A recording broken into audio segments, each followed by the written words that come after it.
പാകിസ്ഥാൻ എപ്പോൾ വേണമെങ്കിലും ഇന്ത്യക്കെതിരെയുള്ള കരുനീക്കങ്ങൾ നടത്താമെന്നുള്ള വിവരങ്ങൾ പുറത്തുവരുന്ന സമയത്താണ് ഇന്ത്യൻ നാവികസേന ഒരു പ്രധാനപ്പെട്ട അറിയിപ്പ് പുറത്തുവിട്ടു. ഞങ്ങൾ എപ്പോഴും ദൗത്യത്തിന് തയ്യാറാണ്. ഏത് സമയത്തും ഏത് വിധത്തിലായാലും ശരി, എപ്പോഴാണോ ഇന്ത്യൻ സർക്കാരിൽ നിന്ന് ഞങ്ങൾക്കായിട്ടുള്ള ഒരു അറിയിപ്പ് വരുന്നത്, അപ്പോൾ ഞങ്ങളുടെ പൂർണ്ണ ബലം ഞങ്ങൾ പ്രയോഗിക്കും എന്ന അറിയിപ്പ് പുറത്തുവിട്ടു. അപ്പോൾ ഇന്ത്യൻ നാവികസേന പാകിസ്ഥാനെതിരെയുള്ള ഒരു പ്രധാനപ്പെട്ട സാഹചര്യത്തിൽ കളമിറങ്ങാൻ പോവുകയാണ്. കൂടെ മറ്റു പല അപ്ഡേറ്റ്സ് എല്ലാം ഈ വീഡിയോയിലൂടെ വിശദമായി അറിയാം.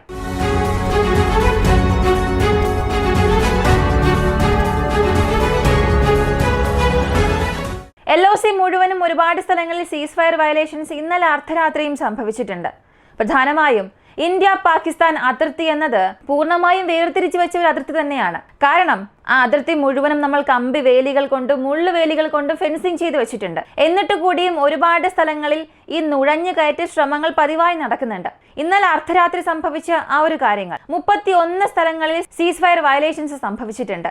ഇന്ത്യൻ പ്രദേശങ്ങളിൽ വെടിയുതിർക്കുന്ന ആ ഒരു സംഭവങ്ങൾ പാകിസ്ഥാൻ ചെയ്തിട്ടുണ്ട്. മാത്രവുമല്ല, പാകിസ്ഥാനുള്ളിൽ ഇന്ത്യക്കെതിരെയുള്ള മുദ്രാവാക്യങ്ങൾ വർദ്ധിച്ചു വരുമെന്നൊക്കെ പലരും പ്രതീക്ഷിച്ചു കൊണ്ടിരിക്കുന്ന സമയത്ത് പാകിസ്ഥാന് എതിരായ മുദ്രാവാക്യങ്ങളും അവിടെ വർദ്ധിക്കാൻ തുടങ്ങിയിട്ടുണ്ട്.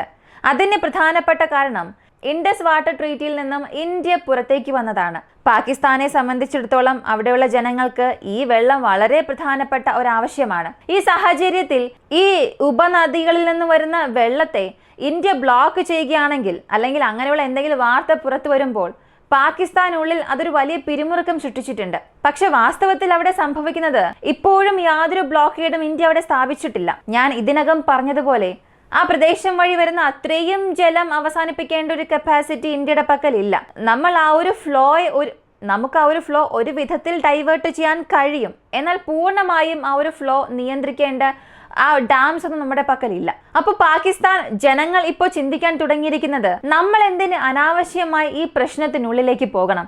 ഇതിനകം പാകിസ്ഥാനുള്ളിൽ തന്നെ ഒരുപാട് പ്രശ്നങ്ങളുണ്ട്. ബലൂച്ച് ലിബറേഷൻ ആർമിയൊക്കെ 2 ദിവസത്തിന് മുൻപ് പോലും ഇവിടെ ആക്രമണങ്ങൾ നടത്തിയിരുന്നു. അപ്പോൾ ഇങ്ങനെ പോയിക്കൊണ്ടിരിക്കുന്ന ഒരു സാഹചര്യത്തിൽ നമ്മുടെ ബോർഡറിൽ LOCയിൽ പാകിസ്ഥാൻ സ്പോൺസേഴ്സിന്റെ ടെററിസം കുറയ്ക്കണം എന്ന ഒരു പ്രധാനപ്പെട്ട സംസാര വിഷയമായി ഇപ്പോൾ പാകിസ്ഥാനിലെ ജനങ്ങൾക്കിടയിൽ മാറിയിട്ടുണ്ട്. പക്ഷെ പാകിസ്ഥാനിലെ ജനങ്ങൾ തന്നെ ഇത്രത്തോളം ചിന്തിക്കുന്നുണ്ട്. എന്നാൽ പാകിസ്ഥാനിൽ നിലനിൽക്കുന്ന സർക്കാർ ഉദ്യോഗസ്ഥർ അല്ലെങ്കിൽ അവരുടെ രാഷ്ട്രീയക്കാർ അവരൊക്കെ ഈ തീയിലിരുന്ന് കുളിരുകായുകയാണ്. പ്രത്യേകം പറയണമെന്നുണ്ടെങ്കിൽ ബ്യൂട്ടോ ഫാമിലിയിലെ വളരെ പ്രധാനപ്പെട്ട ഒരു പൊളിറ്റീഷ്യൻ, ഈ പാകിസ്ഥാനിലെ പീപ്പിൾസ് പൊളിറ്റിക്കൽ പാർട്ടിയുടെ ചെയർപേഴ്സൺ കൂടിയാണ്. അദ്ദേഹം പറഞ്ഞ ഒരു കാര്യം, ഈ വാട്ടർ ട്രീറ്റിയെ സംബന്ധിച്ചിടത്തോളം തീർച്ചയായും ഈ ഇൻഡസ് നദി പൂർണ്ണമായും പാകിസ്ഥാന്റെ ഉടമസ്ഥതയിലുള്ളതാണ്. ഇതിൽ ഇന്ത്യക്കാർക്കാർക്കും യാതൊരു അവകാശവും ഇല്ല. ഇത് പൂർണ്ണമായും പാകിസ്ഥാന്റേത് മാത്രമാണ്. ഒന്നുകിൽ അതിൽ നിന്നും വരുന്ന ജലം ഞങ്ങൾക്ക് നൽകണം, അതല്ല എന്നുണ്ടെങ്കിൽ ആ നദികളിൽ ഇതിനുശേഷം ജലമായിരിക്കില്ല ഒഴുകുന്നത്, ഇന്ത്യൻസിന്റെ രക്തം മാത്രമായിരിക്കും. ഒരു രക്തനദിയായി അത് മാറും എന്നുള്ള വളരെ സെൻസിറ്റീവ് ഒരു കാര്യം പറഞ്ഞു. അപ്പോൾ ഈ രാഷ്ട്രീയ പ്രവർത്തകരെ ഇതൊക്കെ വെച്ച് നോക്കുമ്പോൾ നമ്മുടെ ഇന്ത്യയിലുള്ള രാഷ്ട്രീയ പ്രവർത്തകർ തന്നെ എത്രയോ ഭേദം എന്ന് പറയേണ്ടി വരും. കോൺഗ്രസ് മുതൽ എല്ലാ പാർട്ടികളും പറയുന്നത് ഈ പഹൽഗാം അറ്റാക്കിന് നമ്മൾ റിവഞ്ച് ചെയ്യണം, ഇതിനാവശ്യമായ എന്ത് റെസ്പോൺസ് നിങ്ങൾ നൽകിയാലും ഞങ്ങൾ ഇതിന് പൂർണ്ണ പിന്തുണയുണ്ടാകും എന്ന് എല്ലാവരും അനുകൂലിച്ചാണ് സംസാരിക്കുന്നത്. എന്നാൽ പാകിസ്ഥാനിലെ രാഷ്ട്രീയ പ്രവർത്തകർ, അവിടെയുള്ള പ്രധാനപ്പെട്ട പൊളിറ്റീഷ്യൻസ് ഇതുപയോഗിച്ച് അവരുടെ പോപ്പുലാരിറ്റി വർദ്ധിപ്പിക്കാൻ ശ്രമിക്കുകയാണ്. അല്ലെങ്കിൽ അവരുടെ രാഷ്ട്രീയത്തെ എങ്ങനെ സ്റ്റേബിൾ ആക്കാമെന്നാണ് ചിന്തിച്ചുകൊണ്ടിരിക്കുന്നത്.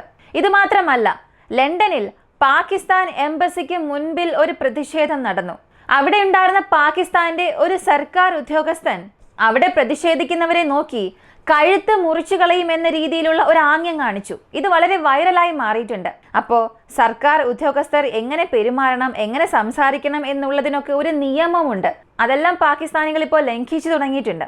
ഇതിനെക്കുറിച്ചൊന്നും അവരൊരൽപ്പം പോലും ശ്രദ്ധിക്കുന്നേയില്ല. അവരെ സംബന്ധിച്ചിടത്തോളം അവരുടെ രാഷ്ട്രീയം അവിടെ സുസ്ഥിരമായി നടന്നുകൊണ്ടിരിക്കണം. അതിന് ഏത് സ്റ്റണ്ടും ചെയ്യാൻ അവർ തയ്യാറാണ്. അത് മാത്രമല്ല, പാകിസ്ഥാൻ ഇപ്പോൾ പറഞ്ഞിരിക്കുന്നത്, ഈ പഹൽഗാം അറ്റാക്കിനെ സംബന്ധിക്കുന്ന അന്വേഷണം ആര് നടത്തിയാലും ഞങ്ങളതിനെ പൂർണ്ണ സഹകരണം അറിയിക്കുന്നു എന്ന്.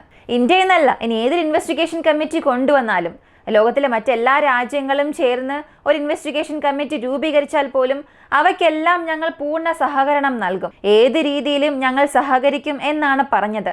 പക്ഷെ ഇതേ പാകിസ്ഥാൻ തന്നെയാണ് അവരുടെ സൈനിക ജനറൽസ് ഉൾപ്പെടെ ഇന്ത്യക്കെതിരെയുള്ള ഭീഷണികളും നൽകുന്നത്. ഇതൊന്നും സത്യത്തിൽ വലിയ കാര്യമേ അല്ല. അടുത്ത ഘട്ടമായി എന്ത് സംഭവിച്ചു എന്നറിയണ്ടേ?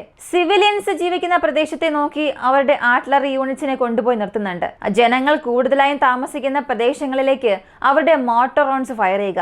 ഇങ്ങനെ 6-7 വർഷത്തിന് മുൻപ് 2019-18 ആ ഒരു കാലഘട്ടത്തിൽ അതിർത്തി പ്രദേശത്ത് എങ്ങനെയുള്ള ഒരു സംഘർഷം നിറഞ്ഞ സാഹചര്യം ഉണ്ടായിരുന്നോ അതുപോലൊരു സോണാക്കി വീണ്ടും മാറ്റിയിട്ടുണ്ട്. അപ്പോൾ അതിർത്തിയിൽ ഇങ്ങനെയുള്ള സംഘർഷങ്ങൾ അധികമാകും തോറും കാശ്മീർ മുഴുവനും തീവ്രവാദികളെ കണ്ടെത്താനുള്ള ശ്രമങ്ങളും വർദ്ധിച്ചു വരുന്നുണ്ട്. കൃത്യമായി പറയണമെന്നുണ്ടെങ്കിൽ കാശ്മീർ മേഖല മുഴുവനും ഇന്നലെ ഒറ്റ ദിവസത്തിൽ മാത്രം 175 പേരെയാണ് ഭീകരാക്രമണത്തിൽ ഉൾപ്പെട്ട വ്യക്തികൾ അല്ലെങ്കിൽ മറ്റേതെങ്കിലും പദ്ധതിയിലുള്ള വ്യക്തികൾ, സംശയം തോന്നിയ വ്യക്തികൾ, മൊത്തത്തിൽ 175 വ്യക്തികളെ ഒറ്റ ദിവസത്തിൽ അറസ്റ്റ് ചെയ്തു. കൂടാതെ ആ പ്രദേശത്ത് വളരെ തീവ്രമായ തിരച്ചിൽ നടത്തിയപ്പോൾ 4 കിലോയിലധികം RDX സ്ഫോടക വസ്തുക്കൾ, കൂടെ ഒരുപാട് വെടിയുണ്ടകൾ, ഗ്രനൈഡ് ലോഞ്ചേഴ്സ്, അതും ഈ പഞ്ചാബ് സെക്ടർ പ്രദേശങ്ങളിൽ മാത്രം ലഭിച്ചിട്ടുണ്ട്. അപ്പോൾ സുരക്ഷയെല്ലാം തീവ്രമാക്കുകയും കൂടുതൽ തിരച്ചിൽ നടത്തിയാൽ മാത്രമേ ഇനി ഇങ്ങനെയുള്ള അറ്റാക്സ് നമ്മെ കൊണ്ട് തടയാൻ സാധിക്കുകയുള്ളൂ. അതുകൊണ്ട് തന്നെ ഈ സെക്യൂരിറ്റി എല്ലാം വീണ്ടും അവിടെ വളരെ ടൈറ്റ് ആകാൻ തുടങ്ങിയിട്ടുണ്ട്. കാശ്മീരിൽ ഇതിപ്പോ ഒരു പീക്ക് സീസൺ ആണ്. ഈ സമയങ്ങളിലാണ് അവിടെ ടൂറിസം എല്ലാം പീക്ക് ടൈമിൽ പോകുന്നത്. ഈ സീസണിലാണ് അവിടെയുള്ള ജനങ്ങൾക്ക് ടൂറിസം വഴി ലക്ഷക്കണക്കിന് വരുമാനം ലഭിക്കുന്നത്. എന്നാൽ ഇപ്പോൾ സംഭവിച്ച ഈ ഒരു അറ്റാക്കിലൂടെ പൂർണ്ണമായും ഈ ഒരു വർഷത്തെ ടൂറിസത്തെ തന്നെ ബാധിച്ചിട്ടുണ്ട് എന്ന് പറയാം. വീണ്ടും ഇത് നോർമലാകാൻ തീർച്ചയായും പല മാസങ്ങൾ, എന്തിന് വർഷങ്ങൾ പോലും ആയേക്കാം. എന്തായാലും കാശ്മീരിലെ ജനങ്ങൾ ടൂറിസത്തെ മാത്രം ആശ്രയിച്ചിരുന്നവരാണ്. ഇപ്പോൾ ഒരുപാട് അവർ കഷ്ടപ്പെടുന്നുണ്ട്. അതിന് മൂല കാരണം പാകിസ്ഥാൻ മാത്രമാണ്. അടുത്ത് ഇന്ത്യയുടെ നാവിയെ സംബന്ധിച്ച് അവർ ഒരു കാര്യം പറഞ്ഞിരുന്നു. വീണ്ടും ഇന്ത്യക്ക് എതിരെ പാകിസ്ഥാൻ ഏതെങ്കിലും ഒരു കാര്യം ചെയ്യണമെന്ന് ചിന്തിച്ചാൽ, അല്ലെങ്കിൽ ഇന്ത്യക്കെതിരെ അവരുടെ പ്രധാനപ്പെട്ട എന്തെങ്കിലും ഒരു പ്രവർത്തനം ചെയ്യണമെന്ന് ചിന്തിച്ചാൽ ഞങ്ങളുടെ തിരിച്ചടി തീർച്ചയായും സിവിയർ ആയിരിക്കും. ഇന്ത്യൻ നാവി അവരുടെ ഇൻസ്റ്റഗ്രാം സ്റ്റോറീസിലും ട്വിറ്റർ പോസ്റ്റിലൊക്കെ കൊടുത്തിരുന്ന ഒരു കാര്യം, നമ്മുടെ യുദ്ധക്കപ്പലുകളെ ബാക്ക്ഗ്രൗണ്ടിൽ വെച്ചുകൊണ്ട് അവർ പറഞ്ഞ ഒരു കാര്യം, ഏത് സമയത്തും ഏത് രീതിയിലും ഞങ്ങൾ എല്ലാത്തിനും തയ്യാറാണ്, ഒരു ഓർഡർ വന്നാൽ ഞങ്ങളുടെ ഫുൾ പവർ കാണിക്കാൻ ഞങ്ങൾ തയ്യാറാണ് എന്ന് പോസ്റ്റ് ചെയ്തു. സത്യത്തിൽ ഇതിനെക്കുറിച്ച് നമുക്ക് പ്രത്യേകം വ്യക്തമായ വിശദമായ ഒരു വീഡിയോ അറിയണം, ഇന്ത്യയുടെ നേവിയെക്കുറിച്ച് മാത്രം. അടുത്ത് ഇന്ത്യയുടെ മിസൈൽ സീരീസ്, ഇതിനെക്കുറിച്ച് നമ്മൾ അറിഞ്ഞേ മതിയാകൂ.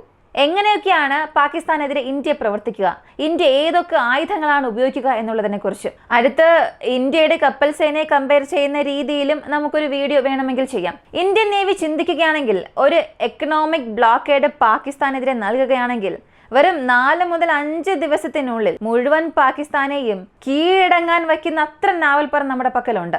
പ്രധാനമായും നമ്മുടെ പക്കൽ ന്യൂക്ലിയർ പവേർഡ് സബ്മറൈൻസ് ഉണ്ട്, വീണ്ടും ഒരുപാട് കൺവെൻഷണൽ സബ്മറൈൻസ് ഉണ്ട്. ഇനി എയർക്രാഫ്റ്റ് കാരിയർ കില്ലർ പാകിസ്ഥാന്റെ പക്കൽ ഉണ്ടെന്നൊക്കെ പറയാം, പക്ഷെ അതിന്റെ ഡിഫൻസ് മെഷേഴ്സ് നമ്മുടെ പക്കലുണ്ട്, ഡിഫൻസ് മെക്കാനിസം ഉണ്ട്. പാകിസ്ഥാന്റെ പൂർണ്ണ എയർഫോഴ്സും കൺട്രോൾ ചെയ്യുന്ന രീതിയിൽ നമ്മുടെ പക്കൽ ഡിഫൻസ് മെക്കാനിസം വളർന്നിട്ടുണ്ട്. ഇവയെല്ലാം കമ്പയർ ചെയ്ത് നമുക്കൊരു വീഡിയോ തീർച്ചയായും ചെയ്യാം. ഇപ്പൊ ഇന്ത്യൻ നാവിയെ സംബന്ധിച്ച് വളരെ പ്രധാനപ്പെട്ട ഒരു കീ പ്ലെയർ ആണ് അവർ. അതിന് കാരണം 1971 യുദ്ധത്തിൽ എങ്ങനെയാണോ നമ്മളൊരു നാവൽ ബ്ലോക്കേഡ് ഈസ്റ്റേൺ പാകിസ്ഥാൻ നൽകിയത്, അതുപോലെ ഒരു നാവൽ ബ്ലോക്കേഡ് നമ്മെ കൊണ്ട് ഇവിടെ നൽകാൻ സാധിക്കും. ഇവിടെ പാകിസ്ഥാന്റെ സബ്മറൈൻസ് ഫ്ലീറ്റിന് യാതൊരു വ്യത്യാസവും അവിടെ സൃഷ്ടിക്കാൻ സാധിക്കുകയില്ല. കാരണം നമ്മുടെ പക്കലുള്ള ആക്റ്റീവ് സബ്മറൈൻസ് ഫ്ലീറ്റിൽ 6ൽ 1 മടങ്ങ് പോലും പാകിസ്ഥാന്റെ പക്കലില്ല. അപ്പോൾ ഇവിടെ ചൈനയുടെ സഹായം ഇല്ലെങ്കിൽ പാകിസ്ഥാനെ കൊണ്ട് ഒന്നും ചെയ്യാൻ സാധിക്കില്ല. ഇതിനിടയിൽ മറ്റൊരു പ്രധാനപ്പെട്ട കാര്യം കൂടെ വന്നിട്ടുണ്ട്. ഈ PL-15 സീരീസിലുള്ള വിമാനങ്ങൾ ചൈന പെട്ടെന്ന് തന്നെ പാകിസ്ഥാനിലേക്ക് ഷിപ്പ് ചെയ്തിട്ടുണ്ട് എന്നുള്ള വാർത്ത ഒഫീഷ്യലായി കൺഫേം ചെയ്തിട്ടില്ല. ഒരു പക്ഷേ ഈ ഒരു ഷിപ്മെന്റ് സത്യമാണ്. കൂടുതൽ മിസൈലുകൾ ഇത് പാകിസ്ഥാനിലേക്ക് ചെന്ന് ഇറങ്ങിയിട്ടുണ്ടെങ്കിൽ ക്രിയേറ്റീവ്ലി ഒരു അപ്പർ ഹാൻഡ് ഏരിയൽ ബാറ്റിലിൽ പാകിസ്ഥാനെ ചൈനയ്ക്ക് നൽകാൻ കഴിയും. കൂടാതെ ജമ്മു കാശ്മീരിനെ സംബന്ധിച്ച് കൂടുതൽ സെക്യൂരിറ്റി അവിടെ ഉള്ളത് കൊണ്ട് തന്നെ ഇല്ലീഗലായി താമസിക്കുന്ന പല വ്യക്തികളെയും തിരിച്ചറിയാൻ സാധിച്ചിട്ടുണ്ട്. ഒരുപാട് ഫോറിനേഴ്സ് അവിടെ ഇല്ലീഗലായി താമസിക്കുന്നുണ്ടായിരുന്നു, അല്ലെങ്കിൽ മറ്റ് രാജ്യങ്ങളിൽ നിന്നുള്ള ഒരുപാട് ആളുകൾ വിസ ഇല്ലാതെ താമസിക്കുന്നുണ്ടായിരുന്നു. എല്ലാവരെയും ഈ ഒരു സെർച്ചിൽ ഇന്ത്യയുടെ ആർമി കണ്ടെത്തിയിട്ടുണ്ട്. മറ്റൊരു കാര്യം, 140-ലധികം ടാങ്ക്സ് പഞ്ചാബ് സെക്ടറിലും മറ്റ് പ്രദേശങ്ങളിലും പാകിസ്ഥാൻ കൊണ്ടുവന്ന് നിർത്താൻ തുടങ്ങിയിട്ടുണ്ട്. സത്യം പറഞ്ഞാൽ പാകിസ്ഥാൻ എല്ലാത്തിനും തയ്യാറായിക്കൊണ്ടിരിക്കുകയാണ്. മറുവശത്ത് ഇന്ത്യയും നമുക്ക് ആവശ്യമായ എല്ലാ കാര്യങ്ങൾ ചെയ്യുന്നുണ്ട്, മുന്നറിയിപ്പുകൾ നൽകുന്നുണ്ട്. ഈ ഒരു സാഹചര്യത്തിൽ ഒരു പൂർണ്ണ യുദ്ധം വരികയാണെങ്കിൽ അത് പാകിസ്ഥാന് ഒരു വലിയ നാശം നൽകുമോ ഇല്ലയോ, നമുക്ക് സാമ്പത്തികമായ രീതിയിൽ അല്ലെങ്കിൽ നമ്മൾ വളർന്നുകൊണ്ടിരിക്കുന്ന മേഖലകളിൽ നമുക്കൊരു വലിയ തിരിച്ചടി നൽകും. കൂടാതെ ഒരു ഫുൾ ഫ്ലെഡ്ജ്ഡ് വാർ എന്നത് ഈ ന്യൂക്ലിയർ പവേർഡ് കൺട്രീസിനിടയിൽ വരുന്നത് ലോകത്തിന്റെ സമാധാനത്തിന് ഒരിക്കലും നല്ല കാര്യമായിരിക്കില്ല. ഈ ഒരു വീഡിയോയെ കുറിച്ചുള്ള നിങ്ങളുടെ അഭിപ്രായങ്ങൾ കമന്റിൽ പറയുക. കൂടുതൽ അപ്ഡേറ്റ്സ് അറിയാനായി വോയിസ് ഓഫ് വിക്കി എന്ന നമ്മുടെ ചാനൽ സബ്സ്ക്രൈബ് ചെയ്യുക. മറ്റൊരു വീഡിയോയുമായി വീണ്ടും കാണാം.